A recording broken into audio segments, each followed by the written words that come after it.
Em Mateus capítulo 24, versículo 3 está escrito: estando assentado no Monte das Oliveiras, chegaram-se a ele os seus discípulos em particular, dizendo: dize-nos, quando serão essas coisas, e que sinal haverá da tua vinda e do fim do mundo? É muito interessante esse versículo, porque Jesus havia terminado de dizer aos discípulos que o templo, o grande templo, orgulho dos judeus, iria ser destruído completamente. Ele disse que não ficaria uma pedra em cima de outra pedra, mas seria completamente derrubado todo aquele templo. Porque os seus discípulos haviam chamado a atenção de Jesus para o templo. O tipo de construção, aquelas grandes pedras, devia ser muito lindo, chamado Templo de Herodes. Então Jesus disse para eles: estão vendo esse templo tão bonito, tão forte? Ele será derrubado, de tal maneira que não fique uma pedra sobre outra pedra. Então os discípulos logo em seguida perguntaram para ele: quando serão essas coisas? E que sinal haverá da tua vinda e do fim do mundo? Veja que esse versículo é interessante, porque mostra que os discípulos já tinham entendido tudo aquilo que Jesus havia ensinado a respeito de escatologia, ou do fim dos tempos. Ele falou do templo, que o templo seria derrubado, seria destruído. Ele falou da sua volta e ele falou do fim do mundo. E eles dividiram certinho na sua pergunta. Eles queriam saber a respeito daquilo que Jesus tinha dito, queriam saber a respeito da volta de Jesus e queriam saber a respeito do fim do mundo. Sabe, amados, os discípulos, eles eram judeus, eles seguiam a Jesus. Os primeiros convertidos no ministério de Jesus também eram judeus. Muitos judeus se achegaram à fé, aceitaram a Jesus como Messias. Mas a nação como um todo, a começar pela liderança de Israel, rejeitou completamente. Jesus não veio como eles queriam que viesse. Muitas vezes nós temos dificuldade porque nós queremos que Deus nos fale dessa ou daquela maneira. Não, Deus fala como Ele quer, Ele age como Ele quer, Ele também aparece como Ele quer aparecer. Cabe ao homem estar atento e perceber quando é Deus agindo na sua vida. O que aconteceu com os judeus como nação, a sua liderança, eles rejeitaram, eles desprezaram Jesus, eles se voltaram contra Jesus, eles foram mais longe, eles odiaram Jesus, ao ponto de o condenar e levar perante a autoridade de Roma para que ele fosse morto, fosse crucificado. E por causa deste grande mal, Jesus profetizou e disse: a vossa casa vos ficará deserta. Eles seriam espalhados, eles seriam praticamente dizimados. O seu templo, motivo de orgulho, um templo que levou mais de 40 anos para ser reformulado por Herodes, ele seria destruído. Mas como destruir esse templo? Com pedras enormes, blocos de rocha, coisa muito grande e pesada. Mas Jesus disse: vai ser destruído e não vai ficar uma pedra sobre outra pedra. Mas veja, isso aconteceu, essa rejeição de Jesus e a sua morte, mais ou menos no ano 33 da nossa era. E Jesus profetizou que haveria um preço, que os judeus disseram: caia sobre nós o sangue dele, do justo a quem eles condenaram. Eles pagariam um preço. Mas veio o ano 34, não aconteceu nada. Veio o ano 35 também. Veio o ano 40, só foi acontecer no ano 70. Então, de 33, que foi profetizado, só foi acontecer no ano 70. Isto é a dificuldade que muitas vezes nós temos de querer colocar o tempo de Deus no nosso tempo. Queremos tudo para hoje, para agora, e como alguém disse, para ontem. Mas Deus age no seu tempo. Aquele povo crucificou a Jesus, levou Jesus à morte, odiou Jesus e depois perseguiu a igreja que surgiu.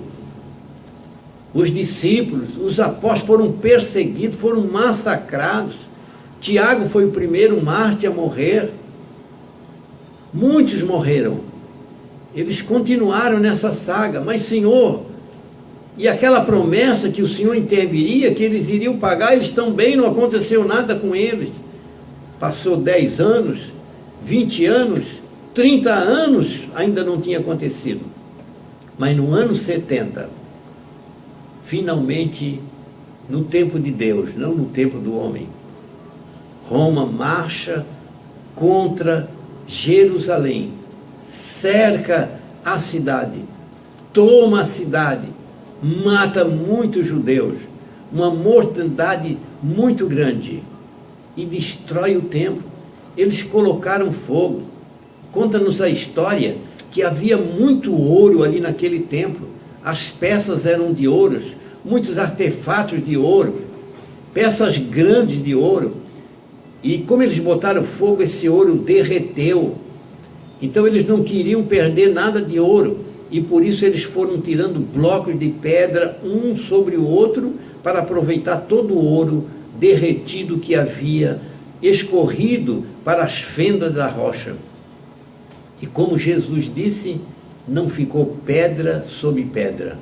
Hoje quem vai em Israel, o doutor Arno já foi uma vez ou duas, e quem vai em Israel, eu nunca fui, mas acompanho, por sites, existem câmeras 24 horas, não é? Que mostram o chamado Muro das Lamentações.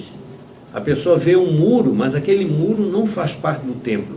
Aquilo é um muro de contenção, não é? No tempo que eu era criança se chamava Muro de Arrimo, hoje se chama Muro de Contenção. É um muro construído para poder nivelar um terreno e fazer a construção. Então aquele muro não fazia parte do templo, fazia parte do terreno. É chamado Muro das Lamentações, porque os judeus se chegam a esse muro, que é a última parte, é a única que existe do seu grande santuário. E ali eles choram, e ali eles oram, ali eles colocam um bilhetinho na fenda daquelas rochas, e eles pedem a Deus. Mas aquela profecia se cumpriu, mas se cumpriu no tempo de Deus, não no tempo do homem. Talvez quando eles esperavam, não, aquilo foi uma profecia falsa, não aconteceu, já passou tanto tempo, não vai mais acontecer. Quando menos esperavam, tudo aquilo aconteceu com todas as letras e da forma que o Senhor profetizou. O nosso problema, às vezes, é com o tempo. E alguém diz, e as outras coisas? E a volta de Jesus? E o fim do mundo? Quanto tempo já se fala nisso e até agora não aconteceu? E como o tempo vai passando e as coisas não acontecem, então o homem vai vivendo dissolutamente, vai perdendo o temor, porque não acontece nada. Nós erramos e não há nenhuma cobrança, não há nenhum retorno, nenhuma paga, tudo fica igual, não é? O homem pensa na impunidade, uma palavra tão falada no Brasil, não é? Diz que impera a impunidade, pelo menos até uns anos atrás, agora está começando a mudar. Então não acontece nada. O homem age, o homem fala, o homem critica, o homem aponta o dedo para o céu e nada acontece com ele. Porque Deus é paciente. Diz a Bíblia que Ele não quer que ninguém se perca, mas que o homem se arrependa e viva. Mas os discípulos queriam acontecer. Quando vão acontecer essas coisas? Que sinal haverá quando isto acontecer? E aí Jesus falou sobre isso e deixou muitos sinais. Em 24 de Mateus, um capítulo muito interessante, que deve ser motivo de estudo, né? E Jesus começou a dizer, respondendo, disse Jesus: acautelai-vos que ninguém vos engane, porque muitos virão em meu nome dizendo, eu sou o Cristo, e enganarão a muitos. E ouvireis de guerra, de rumores de guerra, olhai, não vos assusteis, porque é mistério que tudo aconteça, ainda que não é o fim. Porquanto se levantará nação contra nação, e reino contra reino, e haverá fomes, e pestes, e terremotos em vários lugares. Mas todas essas coisas são o princípio de dores. Então, tudo isso que vem acontecendo, a Bíblia diz que é princípio de dores. Mas depois que fala sobre isso, ele diz, então vos hão de entregar para serdes atormentados, e matar-vos-ão e sereis odiados de todas as nações por causa do meu nome. E o próximo sinal que ele apresenta para a sua vinda é a perseguição. Nesse tempo muitos serão escandalizados e trair-se-ão uns aos outros, e uns aos outros se odiarão. E surgirão muitos falsos profetas e enganarão a muitos. E por se multiplicar a iniquidade, o amor de muitos esfriará. Mas aquele que perseverar até o fim, esse será salvo.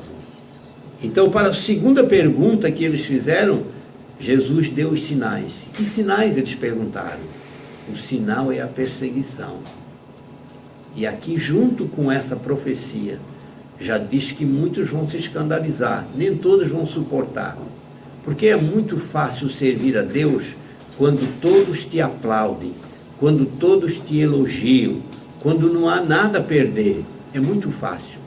Mas quando começa a ser não tão simpático, ser cristão, servir a Deus, ir à igreja, ou mesmo transportar uma Bíblia na sua mão, no seu braço, e aí começa a aparecer. Nem todos estão dispostos a pagar esse preço.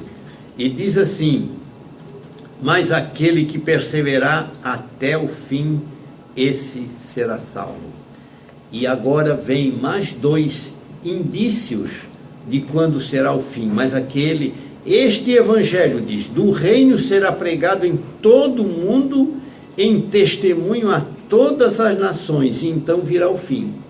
Então, um sinal do fim é quando o Senhor providenciar para que o evangelho seja pregado a toda criatura. E no versículo 15, tem um segundo sinal, que diz assim, quando, pois, virdes que a abominação da desolação de que falou o profeta Daniel está no lugar santo, quem lê entenda. Há uma profecia de Daniel sobre um personagem que nós chamamos de anticristo. Esse homem vai se aventurar no templo de Deus. Se entende então que nessa época os judeus já terão um novo templo construído. Para isso existe uma expectativa muito grande, doutor Arno, talvez ele em Israel já ouviu falar. Eles estão construindo já as peças e providenciando óleo, incenso, todas as coisas, que vai ser construído um novo templo. E esse é o último templo, é o templo do fim. E a Bíblia revela, declara, profetiza que um homem cheio do engano de Satanás, vai acabar assumindo o governo mundial. E este homem fará um acordo com Israel, mas vai romper esse acordo. E ele adentrará a esse templo e ordenará que a adoração doravante seja feita a ele. Por isso está chamando de abominação. Esses dois sinais, o evangelho pregado em toda a terra e o abominável da desolação estando no templo, são sinais já do fim, para terminar a nossa era e o tipo de coisa que nós vivemos. E a Bíblia revela em Apocalipse 21:1 que o apóstolo diz que viu novo céu e nova terra. Então, porque os céus e a terra que agora existe, eles não existirão mais. Que o Senhor fale ao teu coração. O que há de vir, virá e não tardará, é o que diz a Bíblia. Mas é no tempo de Deus, é quando Deus quer. Não adianta o homem querer inventar sonhos e profecias e revelações do seu próprio coração e querer mandar em Deus. Ele quer tomar as rédeas do calendário divino. Isso não funciona. As coisas às vezes podem demorar, mas é porque o Senhor é que determina quando deve acontecer. Que a bênção de Deus esteja na tua vida e que você possa estar em pé no dia da vinda do Filho do Homem, em nome de Jesus.